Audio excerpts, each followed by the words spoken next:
سريعة بين الاختناق الليلي والشخير بأعمار النساء بالتحديد؟ بشكل عام كل ما يتقدم السن كل ما يزيد نفس الشيء يعني التأثير نفسه على الرجل والمرأة. إلى فترة نقول إلى عمر 60 سنة بين 60 وال70 نقول فاصل 60 الرجال عندهم أكثر من النساء، أكثر هاي الحالة بكثير جدا. يعني الرجل بعد ال40 تبدي عنده هاي المشكلة مال الشخير والاختلاق الليلي. النساء لا، إلى بعض 60 إلى بعض سن اليأس يعني بتبدي هاي. وصراحة عند الكبر يعني بعد يصير بعمر 70 بتكون متساوية بين الرجال والنساء. المشكلة ما يكتشفوها عند النساء، يعني مش الرجال أكثر من النساء. بتقدم السن الاثنين، بتقدم السن بعد في تأخذي بال70 سنة نفس الشيء عند النساء، بس قبل الرجل أكثر. الرجل أكثر بكثير، بعد ال40 الرجل يبدي. المشكلة الكبيرة عند النساء إنه التشخيص عند النساء قليل جدا. ليش؟ لأنه النساء كثير منهم بيخجلوا، عندهم خجل، يستحون يقولون أنا أشخر بالليل وبيعتبروها إهانة. اي مشكله يعني إهانة اذا قلت لوحدي انه انت بتشخري. واكثر اوقات انه هي المراه بتتصل وتقول زوجي بيشخر، بس من النادر جدا انه رجل بيتصل ويقول انه مرتي بتشخر. وكثير ايضا من النساء في متقدم السن بيعيشون وحدهم. انتم طيبين ما فهي المشكله فيها انه اكو يعني قله تشخيص عند النساء. وهي مع الاسف يعني بس نحاول احنا نعطي انفورميشن على الموضوع، على انه الجميع يجب انه يفحص. طب كيف بتشجعوا النساء انه يحكوا بهيدي المشكله؟ نسالهم مثلا لما يجوا لزياره العياده، نحن نسال عن هذا الموضوع، يكون هذا سؤال روتين. النوم سؤال جدا مهم، ونبحث عن علامات عدم النوم والاختناق الليلي عن طريق مثل انه كمرة تروح مثلا تذهب للمرافق الصحيه بالليل، تبول بشكل. عند النساء هاي ظاهره انه عندما يكون عندهم اختناق ليلي بيروحوا عندهم صار تبول اكثر من العادي بالليل، متكرر بالليل بسبب الاختناق. هاي اكثر لاحظناها عند النساء عن الرجال. قضيه انه ايضا الكآبه اثناء النهار بتأثر كمان على الشخير، الصداع الصباحي. طيب في دراسة كمان ذكرت عن علاقة العنوسة بالشخير والاختناق الليلي. دكتور أنطوان شو رأيك؟ هاي كان في حكيم طبيب بروح معه بعمل محاضرات، يعني حكى انه في هالدراسة انه بما انه النساء تخسر هرمون الاستروجين بعد هالفترة بسن اليأس، بيصير عندهم رخاوة بالعضلات أكثر، فبيصير عندهم حالة اسمها مش اختناق ليلي كامل، URS، يلي هي عبارة عن شبه اختناق ليلي. نشوفه أكثر عند النساء من الرجال. طب وكيف علاجه؟ نفس العلاج. نفس العلاج. ما في علاجات أخرى؟ ما في علاجات أخرى. كان بدي يقول على شغلة برجع بالنسبة للنساء الشرق الأوسط في خجل كتير صراحة. يعني أنا يمكن بالشهر بشوف لي 2 نساء من الشرق الأوسط، بس سويدية في عندي كتير. بعدين لما نعالجهم بس يشوفوا. طب يمكن هن ما عندهم شخير طبعا. لا عندهم أمراض ما هن بشركة عم يجوا عندي. بس المشكلة كمان لما ياخذوا الجهاز، هلا أنا رح نام بهيدا ما بسمع هالسؤال من سويدية، بسمعه بس من النساء الشرقيات. كيف يعني شو بتسمع من السويدي؟ لانه السويدي ما بيحكي شيء، بتاخده شكرا وبتروح تنام وترجع. بس المدام او المراه الشرقيه شرق اوسطيه مثلا اول ما اشوف جهاز هلا هيدا رح احطه بتمي ورح نام فيه. طيب شو عم تفكر ليش يطلع عندي؟ تعترض على الشكل انه كيف زوجي رح تشوفني بشري، بس هي فيها تشوف زوجها بيحط هالشيء. فانا نصيحه يعني انا بحكيها دائما لما بطلع، هيدا مرض خطير. يعني منه بس صوت مثل ما تفضل الدكتور، مرض شرايين، مرض سكري، مرض نفسية. يعني ما يمكن لأنه العالم إجمالا ما بتفرق بين الاختناق الليلي والشخير، دايما بيعتبروه شخير وفقط صوت مزعج. ما بيعرفوا يمكن إنه هو مرض ومرض مؤذي للإنسان لازم نعالجه. دكتور فارس، شو مخاطر الاختناق الليلي على يمكن على الجانب الاجتماعي أو على جوانب أخرى الناس ما بتنتبه لها؟ جدا كبيرة. أنا أتطرق إلى موضوع جدا مهم وهو هذا أيضا قلب الموضوع. 17 شهر الثالث كل سنة في يوم الاختناق الليلي العالمي، ويعملون مانيفستيشنز يعني في كل أوروبا والعالم في مؤتمرات واجتماعات ضخمة على مستوى سياسي عالي كبير عالمي، وهناك أيضا لوبي كبير في أوروبا من قبل منظمات إنسانية ومنظمات اجتماعية، حتى عملت باص بيفتر في كل أوروبا ويجمع تواقيع ثم يذهب إلى بروكسل لكي يؤثر على البرلمان الأوروبي من أجل قوانين جديدة صارمة حول موضوع الاختناق الليلي. لماذا؟ لأنه علاقته مو بس بالصحة، قلنا الجلطة الدماغية والقلبية وضغط الدم وأيضا السمنة والديابيتس السكر الدم وغيرها هذه، وإنما هي من الأسباب الأولى للحوادث في الطرق. يعني النوم المفاجئ في السيارة لقائد السيارة السائق، ممكن هاي أثبتت أنه هناك كثير من البحوث بأنه هذا هو السبب الأول للحوادث اللي يسميها single accidents، يعني الحوادث الفردية. وهذه جدا مهمة أيضا لسائقي الشاحنات. فهذا بالإضافة إلى الحوادث في مواقع العمل، أنه الشخص بيتعب وينام فجأة وهو على ماكينة فيؤدي إلى حادثة أثناء العمل. كثير من الحوادث بسبب اختناق الليل. طب ما هي القوانين اللي أنتم عم تدعوا لها؟ وأيضا الحوادث الاجتماعية اللي قلنا هو تفكيك العائلة وتؤدي إلى الطلاق وغيرها. شو اللي منه؟ احنا نريد مثلا السائقين المحترفين نسميهم مثلا سائقي الشاحنات والباصات وغيرها، بدنا انه كل هؤلاء يخضعوا الى فحص سنوي، واذا اثبت انه عندهم اختناق ليلي يجب ان يعالج. ما حدث الان هو شيء ما يحدث الان هو شيء طوعي وليس اجباري، ولكن اذا اثبت انه الشخص اذا سائق الشاحنه او الباص عنده اختناق ليلي فلا يجدد رخصة السياقة السنوية إذا ما يثبت أنه العلاج فعال. أنه العلاج فعال، أنه أصبح نورمال التنفس بالليل، ثم أنه الشخص لا يعاني بعد من التعب أثناء النهار، ولا تجدد إجازة السياقة. فكثير من سائقي الشاحنات ما يعملوا هذا الفحص لأن يعرفون في مشكلة. إذا يعملون هذا الفحص وأثبت كل سنة لازم يعملون هذا الفحص، والعلاج يجب يكون مستمر ويجب أن يثبت فعاليته. يعني المطالبة أنه يكون الفحص تكون إجبارية. نعم إجباري، حتى نقلل من حوادث السير في الشوارع في الطرق في أوروبا وغيرها، وهذه أيضا راح تقلل من الحوادث في المصانع والمعامل والعمل وغيرها. وشو كمان في قوانين أخرى عم تطالب فيها؟ لا، ما فيها. في طبعا هذه القوانين ما موجودة في السويد مثلا. بعدين احنا نريد انه يكون هذا العلاج يكون مجاني. بالنسبة للسباق مثلا ليس مجانيا، وإنما يدفع للدولة شهريا 200 أو 300 كرونة يعتمد. في بعض السويد في بعض الأماكن في السويد لا مجاني يكون، في ستوكهولم ليس. بالنسبة عم تقول إنه بالشهر 200 كرون؟ بالشهر 200 كرون مش المبلغ يمكن الكبير، ولا لكن بعض الناس لا يعتبروه يعني كبير هو بالنسبة لهم. إحنا يكون مجاني بالحقيقة، لازم يكون مجاني، بدنا إنه يكون مجاني. شيء ثاني بالنسبة جهاز الفك راح يتكلم عن الدكتور توني عن تكاليفه وشيء هو شيء آخر. ممكن هل هي مكلفة كتير علاجات الفك؟ لا، إذا عنده فري كارد يعني توصل لحد معين من اللي دفعه للصحة بخلال سنة. هون بالسويد في قانون 1100 كرون معناها بصير ببلاش. أوكي. أو بيدفع 400 كرون توتال أول سنة كاملة يعني، وبياخد الهاي. بس السيباب هو إيجار بيأجره.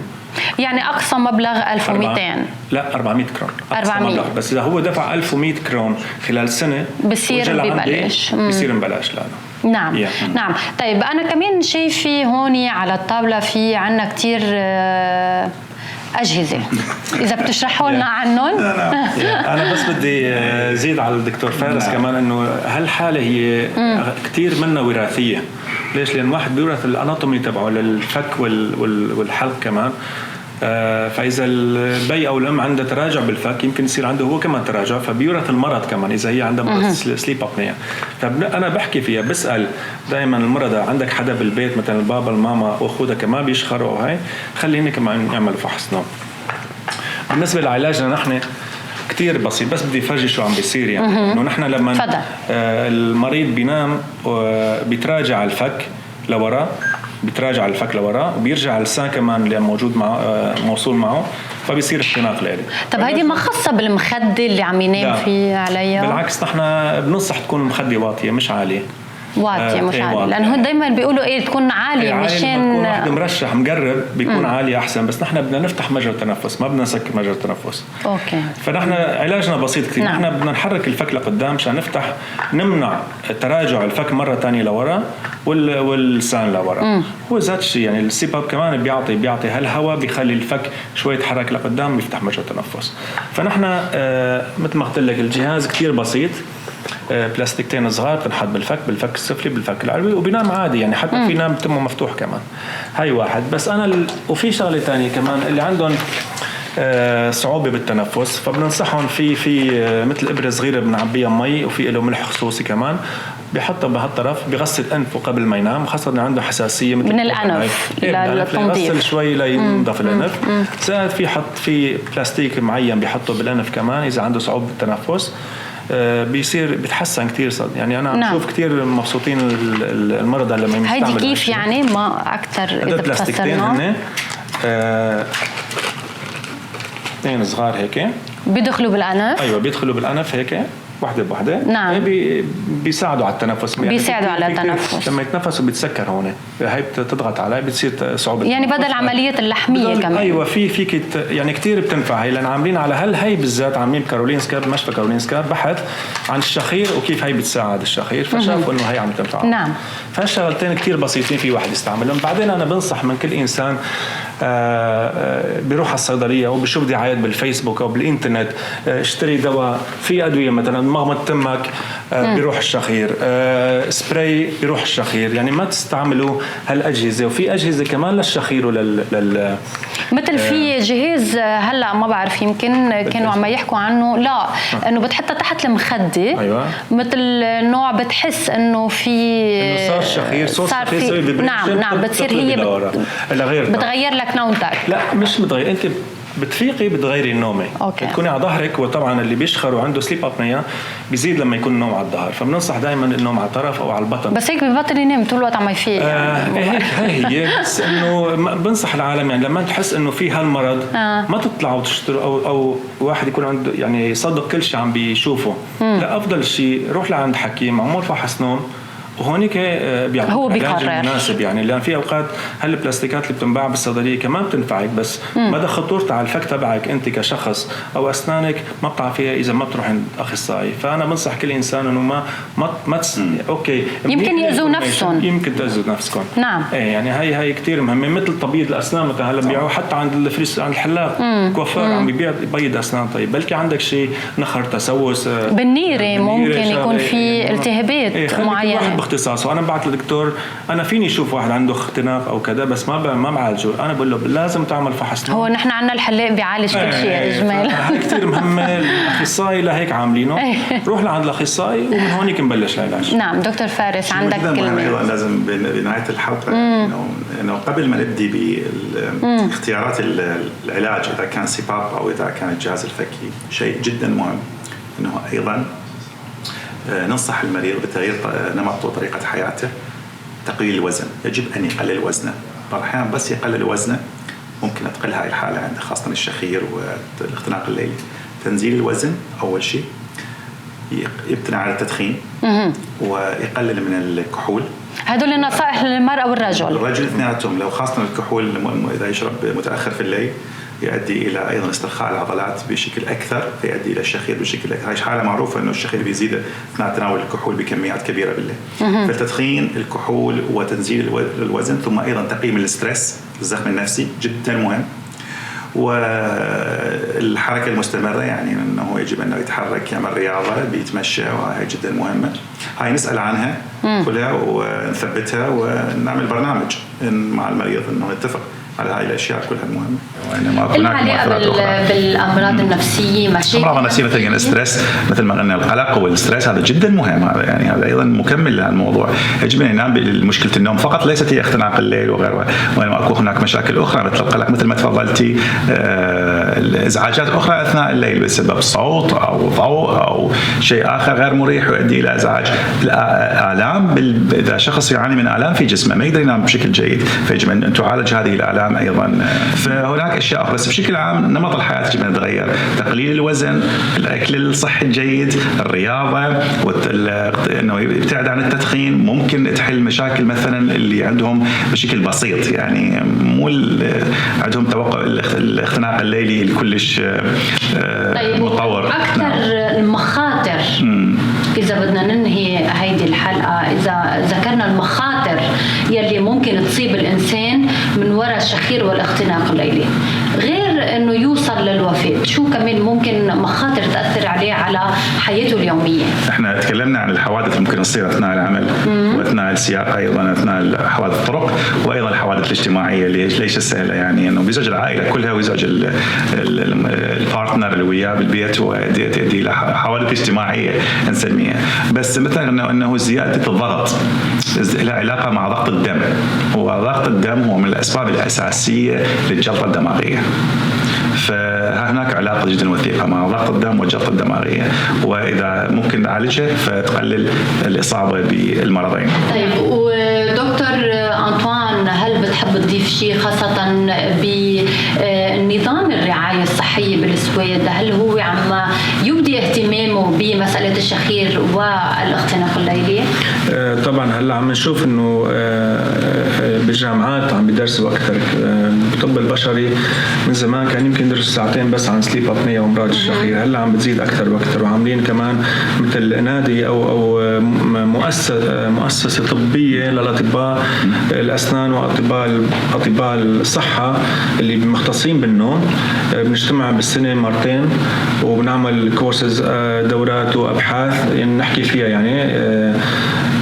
وكمان عم نشوف مثلا بالتأمينات الصحية البرايفت هلا عم بيحطوا السؤال انه اذا انت عندك سليب ابنيا اختناق ليلي او لا. هي ما كنا نشوفها قبل، فاللي عنده هالشيء ما بيعطوه، ما بيأمنوا عن حياته اذا ما فرجى تقرير طبي انه هو عم يتعالج. وهيدا مثل ما تفضل دكتور سببها هالحوادث اللي عم بتصير، الشيء شفناه يعني انه في كثير حوادث سببها السليب ابنيا. فنصيحة لكل انسان عنده مرض يعني عم بيشخر كل ليلة عم يشخر، روح فحص حالك، يعني منه بس صوت، منه بس ازعاج للعائلة.